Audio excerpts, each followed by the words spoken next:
Brian Stevens here. I got Chris Barton, the co-CEO of Oak Tree Funding. Hey, Chris, how are we doing today? Good, my man. How about yourself? I'm hanging in there. Hey, we were talking about something before we started here about the fact that we have record equity and we have record debt. As a loan officer, what should they be taking out of this? Well, listen, if I'm a loan officer and I know rates are high, right? And the quintessential thing to say to a borrower is, hey, rates are higher than they were, all that kind of stuff. But when you look at the fact that there's record debt, and let's face it, credit card debt isn't cheap. You might get that introductory rate for the first 6 months, 3 months, maybe even a year if you've got excellent credit. But as second that starts turning and when rates are at where they're at, those incentives go away. They're at 28, 29% interest rates. Yep. Maybe at the low end, 17% interest rates. Well, our mortgage rates, even on first mortgages, aren't that high. And second mortgages certainly aren't anywhere near that. So, when we talk about, what's out there, what can I do? How can I feed my family? We were told you about the conversation that I overheard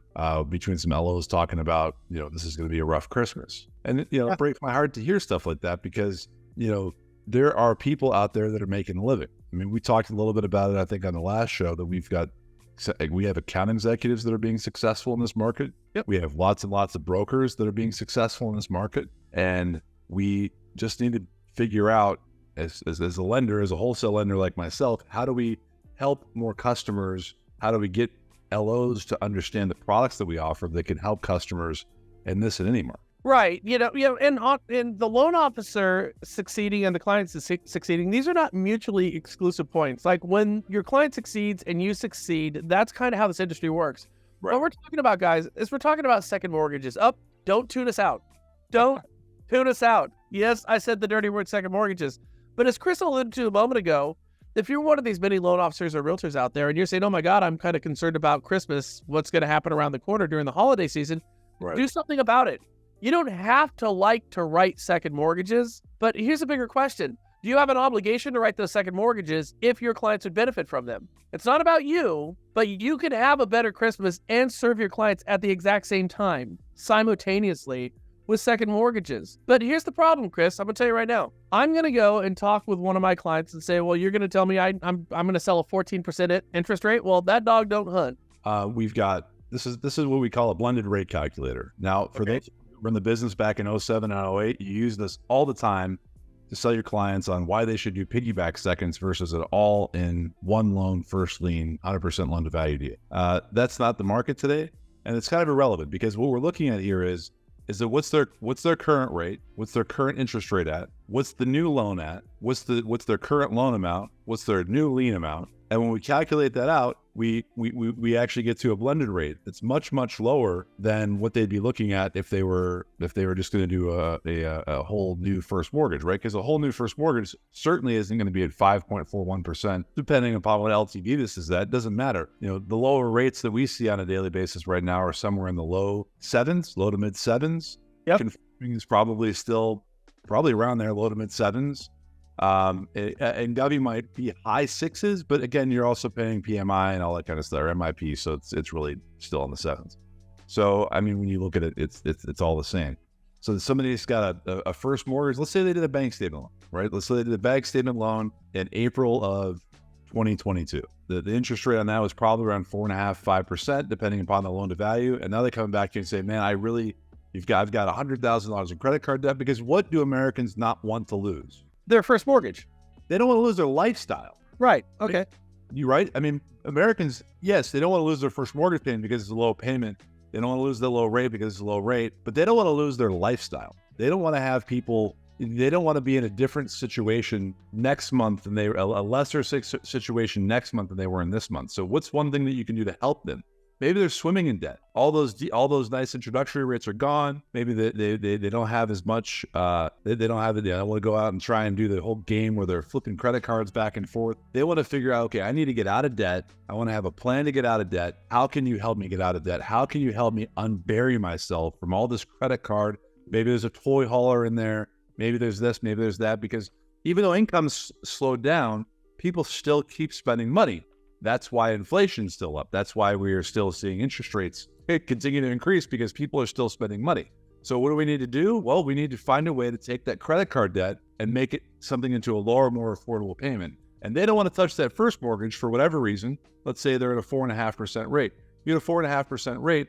I'm not saying your rate's going to be 15%. I don't know what the rate is. I'm not looking at a rate sheet right now, but let's say it's as high as 15% for that second lien, because we'll go up to 90% loan to value, giving all cash out. If it's a bank statement loan, we'll go up to 85% loan to value. And we can even do it on investment properties, by the way. So we'll go up to whatever it is. Let's say the rate's 15%. Can you sell 6.25%? If they were going to take a new first mortgage out today at 6.25%, would they do that? And the answer is going to be, again, yes, of course they're going to do that. Why wouldn't they do that? It's going to save them money. It's going to save them interest, because their interest rate on their debt is easily, like you said, it's at least 17%, if not 29%, right? Yeah. And then they're at risk of missing payments, everything else. They got the car payments that are going to be higher interest rates. You know, those went right through the roof just the same time as mortgages did. As soon as prime keeps going, as prime goes up, those car loans go up. So they're not refinancing their car loans. So this is a great way for them to get out of that debt, unburden themselves from the liabilities that they have on a monthly basis, and get themselves back on track. Now, there's no prepayment penalties, right? So they can pay this off whenever. And as a loan officer, not only are you now saving potentially your Christmas, right? Your Christmas season, because you've got a bunch of these to loan. Because how many loans did you guys do in 21 and 22? How long is it going to take you to call those borrowers back that now have equity that it's untapped, that they can't use because they don't want to touch that first mortgage again? And we can give them second mortgage rates. Well, what about a HELOC? I go to my bank and get a HELOC. Well, great. Well, when's the Fed going to be done raising rates? Well, maybe the end of the year, maybe this. The key answer there is maybe. We don't know. Could be never. They could continue to raise rates all the way until next year. Who knows? If it says we are going to be data dependent and determine if we have sufficiently tightened it up. That's what Powell keeps saying. If the data continues to say that inflation's higher, we get a great jobs report tomorrow. We get whatever happens, we have to be prepared. Like we talked about before, this is a career, right? We have to make sure that we're prepared to be able to roll with the punches and deal with what is right in front of us. And right now, as a lending community, as a mortgage banking community, as a brokerage community, whatever it might be, we have an obligation. We have a duty to our family. We have a duty to our clients. Yep. The best deal that they qualify for. And second mortgage might be the option. Second mortgage might not be the option. A 10.5% rate on a first at 90 L or at 85 LTV or 80 LTV or 9% rate or whatever the rate is, that might be their best alternative. Or it might be a VA cash out, right? It might be an FHA cash out. But if you're not willing to have these types of conversations with your current client base, then you're going to be sitting there thinking to yourself, what am I going to do for Christmas? You've closed loans. Everything was good for 21 or 20, 21, 22. And those people are still your clients. You've kept in contact with them. You send them birthday cards. You invite them to mixers. You ask them for referrals. You're doing all of the right things, but you're still not able to get business out of them. Why is that? Because you've told yourself that rates are too high. Rates aren't too high, right? Their credit card rates are too high. There's other things that are too high. Your job as I'll call you a fiduciary if you want to call it that, is to go out there and make sure that your clients that you put in these loans are still able to afford them, make sure nothing in their financial situation has changed. And by the way, not to get into it, I'm not a tax advisor, but my understanding is up to a certain level, mortgage interest is still tax deductible. You can deduct a certain percentage of your mortgage interest, even if you make over $150,000 a year. You can still deduct a portion of your mortgage interest. Credit card debt is not tax deductible. So there's tax deductibility of mortgage interest financing. There's lower interest rates than what they're paying on their credit cards, their automobile loans, their toy loans. You know, you might be able to get a good loan for your Honda, but the likelihood of you getting a great loan for your Can-Am or your Suzuki or whatever it is, your toy hauler, all the toys, jet skis, whatever that you bought, that's going to be at a much higher rate. That all goes into a second mortgage, and that all plays into how you sell this to your client, how you help them to understand that it's not about what the rate is on the second. It's about what the blended overall rate, what's the blended overall payment. Does the payment make sense? Is this something affordable? Is this something they're going to be able to meet the ability to repay requirements? Is it going to help them financially? And if all of those things are a yes, then you're doing your client a disservice by not mentioning the product to them. You know, I could already picture loan officers saying, well, I don't like doing seconds. I don't want to do seconds. Well, it's not about you. You understand that, right? It's not about you. It's about what Chris is saying, servicing and serving your clients and whatever their best needs are. Now, again, I hope you guys understand this. You're not going to mess with their first. They don't want their first messed with anyways, right? Everybody knows this. They want to hold on to that first mortgage. Well, what about a second mortgage? Well, how about 14%? Well, I don't want 14%. That's too high. Okay, we understand the pushback. But what if that 14% and that 3.5, 4.5 comes out to a blended rate of 6%? Well, that's not so bad. But don't stop there, because what you're doing is you're paying off that debt, as Chris is telling you, is going to be between 17 and 27%. Yep. So what's the actual savings to a client right now from getting a second mortgage, even at 13, 14, 15%? And for a lot of folks who are heavy in revolving debt right now and book in debt like car payments and toy haulers and stuff like that Chris is talking about, it could be a huge life-changing difference in terms of what their outgoing cash is. So you shouldn't do this because it's going to benefit you for Christmas. By the way, it will. You should do this if you call yourself a professional and this is your career, because you have an obligation to your clients to help them out in their moment of need. We know there's a moment of need because we have record high debt right now. We know that, over $1 trillion. Bravo, people. Over $1 trillion revolving outstanding debt right now. Never had that before. And we also have record equity. Listen, these two ingredients bake a cake that will help you and your clients alike. And Chris and my friends over there at Oaktree, they're here to help you with all of their second mortgages. And there's a lot of them to help all of your clients. Well, I might also mention too that, you touched on a point there.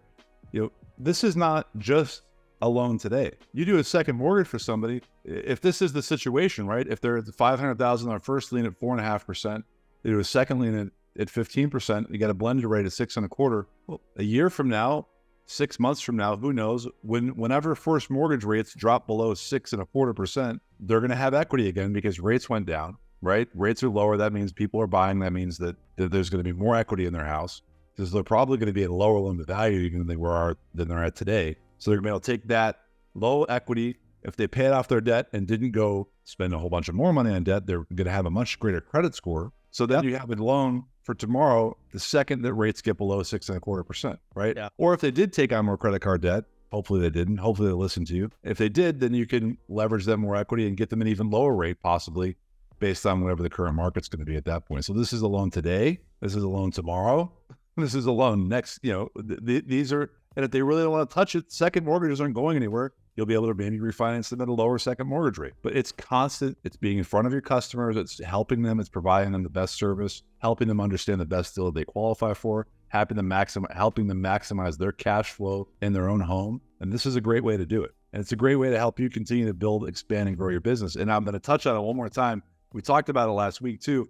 If they don't have any debt, then use this loan as an equity loan to go start buying real estate.